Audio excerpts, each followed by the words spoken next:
Good morning students. 8th class वाले बच्चे, आजकल हम T2 का सिलेबस कवर करने की कोशिश कर रहे हैं। तो इसमें आपका प्रोज पोर्शन जो है, प्रोज सेक्शन में चैप्टर नंबर 6, इसकी ट्रांसलेशन एक्सप्लेनेशन तो ऑलरेडी मैंने आपको भेज दी हुई है।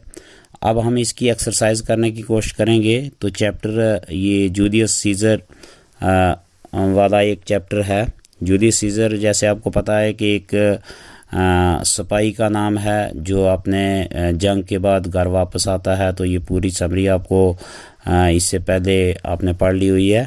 तो आज हम ज़्यादा टाइम वेस्ट किए बगैर एक्सरसाइज पे चलते हैं। आप इस 8th इंग्लिश बुक का पेज नंबर 45 खोलेंगे तो इसमें यहाँ लिखा हुआ है, और ये क्वेश्चन एग्ज़ाम में आने वाला क्वेश्चन है। T2 का जो सिलेबस है उसमें ये चैप्टर शामिल है, और ये ऐसा क्वेश्चन या हूबहू यही क्वेश्चन आपको कई बार इससे पहले भी पेपर में आ चुका है। तो आप ये देखेंगे, यहाँ एक टेबल लिखा हुआ है, ऊपर कुछ एग्जांपल दी हैं, या आप अपने तौर पर पढ़ेंगे। और उसके बाद ये जो टेबल दिया, now match the word on left and the word on right to form common collocations.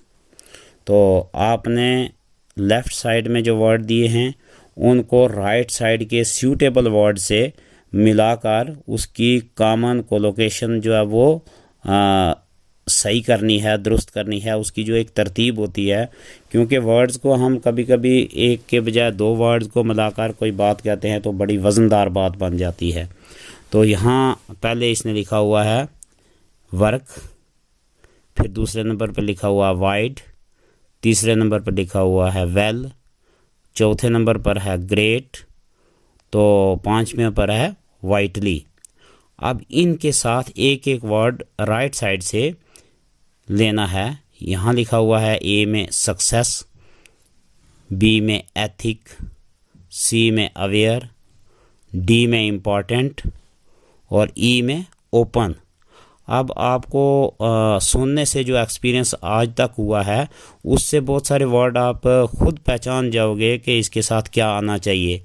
तो वर्क के साथ हम राइट साइड से कोई वर्ड तलाश करने की कोशिश करेंगे। तो वर्क एथिक, काम करने का असूल तरीक़ाकार, उसके लिए वर्ड बोला जाता है वर्क एथिक। तो याद रखेंगे वर्क किसके साथ मिल गया, एथिक के साथ। तो फिर दूसरे नंबर पर लिखा हुआ वाइड। तो वाइड राइट साइड में से इसमें के लिए कोई वर्ड हम चुनेंगे। तो वाइड ओपन, किसी चीज़ का मुंह बहुत ज़्यादा खुला हुआ हो तो उसको हम कहते हैं जी वाइड ओपन।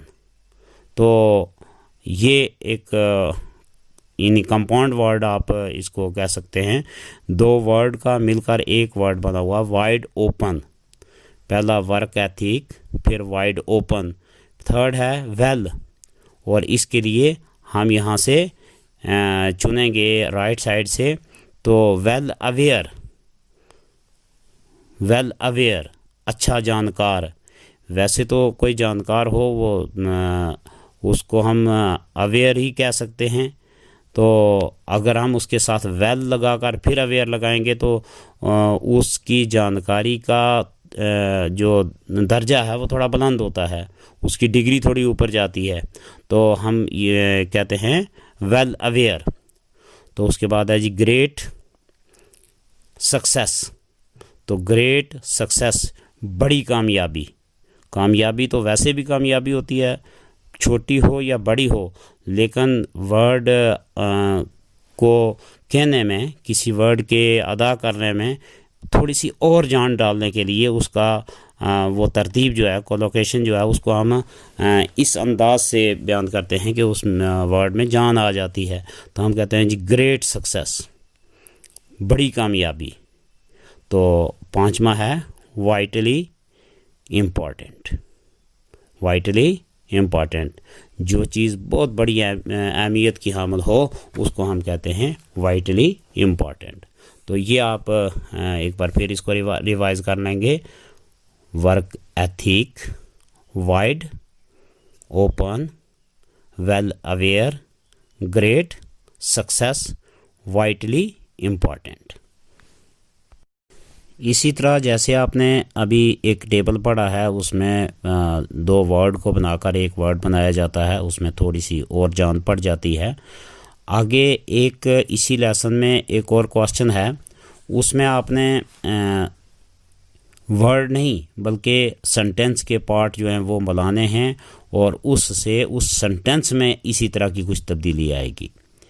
तो ये यहाँ लिखा हुआ, now complete the following by supplying suitable clause. Sentence का आपने पढ़ा, पार्ट्स ऑफ सेंटेंस में क्लॉज पढ़ा है, बहुत सारे क्लॉजेस मिलकर एक सेंटेंस बनता है। तो ये कुछ नीचे एग्जांपल दी हैं, आधा पार्ट इसका लिखा हुआ है और आधा आपने खुद लिखना है। तो नंबर 1 पे लिखा है God made the country and, आगे ब्लैंक छोड़ा हुआ। अब आपने आगे एक ऐसा और क्लॉज इसके साथ जोड़ना है जो पिछले के साथ मिले और ये एक सेंटेंस बन जाए और अच्छा मरबूत सेंटेंस बने। तो हम ये कह सकते हैं God made the country and man made the town. आपने सुना होगा कि अल्लाह ताला ने तो एक ही मुल्क बनाया था, लेकिन इंसानों ने उसको बांट कर अपने अपने कस्बों में तकसीम कर लिया। दूसरा है dash but he did not succeed. यहाँ पहला पार्ट ब्लैंक छोड़ा हुआ है, आगे लिखा है लेकिन वो कामयाब ना हो सका। अब क्यों कामयाब नहीं हो सका, इसकी वजह पिछले वाले सेंटेंस के क्लॉज में बतानी है, वो आपने लिखना है। ही वर्कड हार्ड, उसने मेहनत से काम किया, लेकिन ही डिड नॉट सक्सीड, वो कामयाब नहीं हो सका। तीसरा है I am the child of the ocean.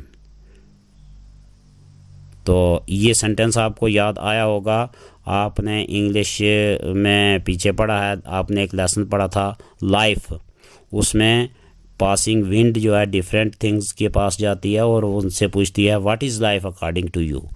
तो जब उसने जाके मौन से पूछा था, चांद से पूछा था कि आपके नज़दीक लाइफ क्या है, तो उसने कहा था I am the child of the ocean, it's my lot, यानी मैं दरियाओं का बेटा हूँ, समुद्रों का बेटा हूँ, तो यही मेरे लिए बड़ी फ़ख्र की बात है। इट्स माई लॉट, ये अगले वाला सेंटेंस इसका कंप्लीट वहाँ हो रहा था, अगर आपको याद है तो।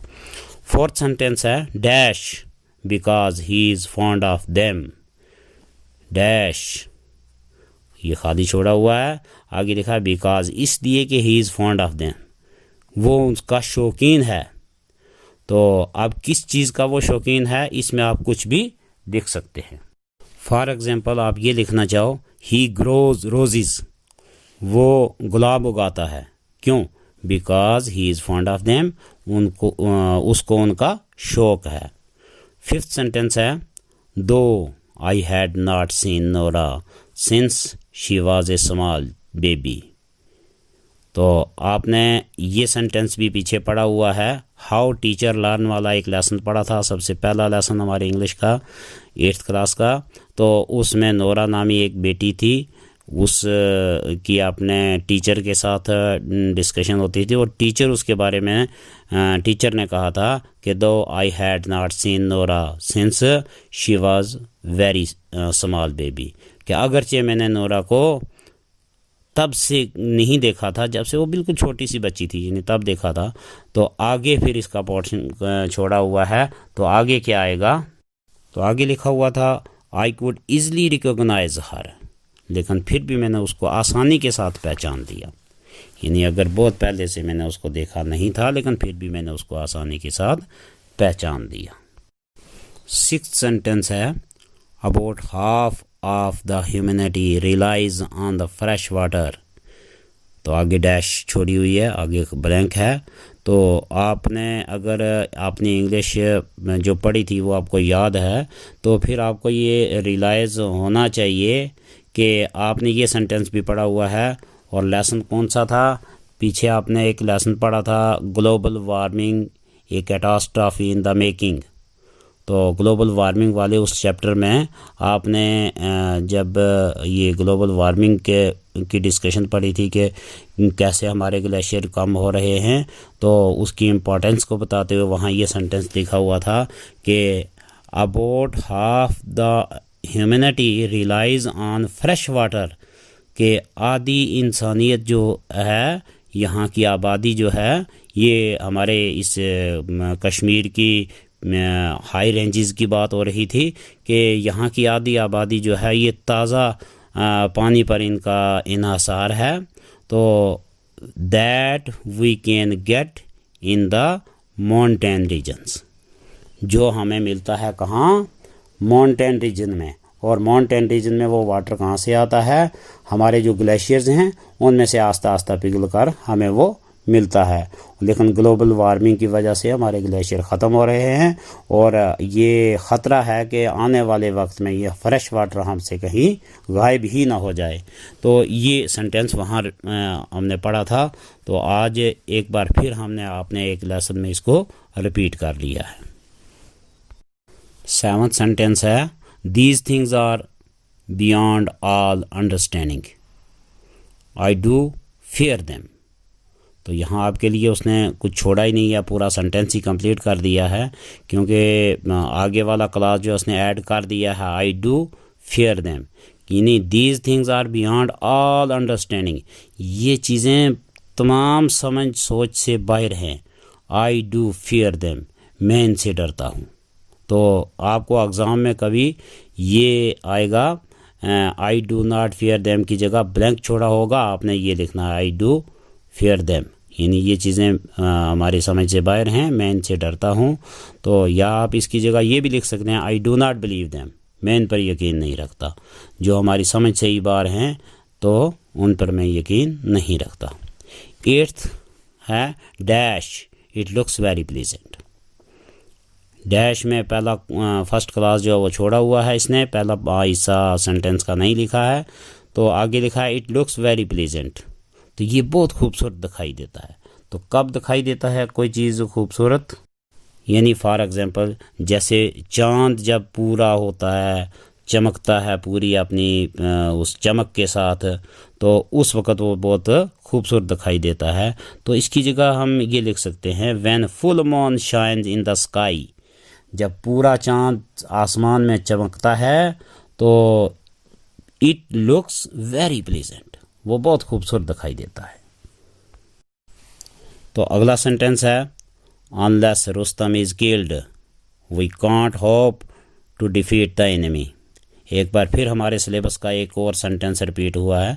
रुस्तम एंड सोराब आपने एक लेसन पढ़ा है, वहाँ रुस्तम एक बहुत बहादुर सिपाही होता है, तो उसके बारे में उसके दुश्मन ये कहते हैं, उसके एनिमीज़ जो हैं वो ये कहते हैं कि जब तक अनलेस रुस्तम इज़ किल्ड, जब तक रुस्तम मारा नहीं जाता, we can't hope to defeat the enemy, हम दुश्मन को शिकस्त देने के बारे में सोच भी नहीं सकते।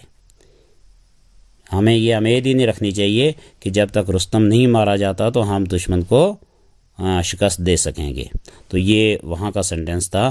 तो ये आपने एक कॉलम लिखा हुआ था, एक क्लास इसका वो लिखा हुआ था, तो दूसरा हमने कंप्लीट कर लिया कि unless Rustam is killed we, तो आगे ये लिखना है आपने we can't hope to defeat the enemy, क्योंकि ये सेम सेंटेंस हम अपने सिलेबस में ही पढ़ के आए हैं। लास्ट वाला है ही वॉज सो पुअर,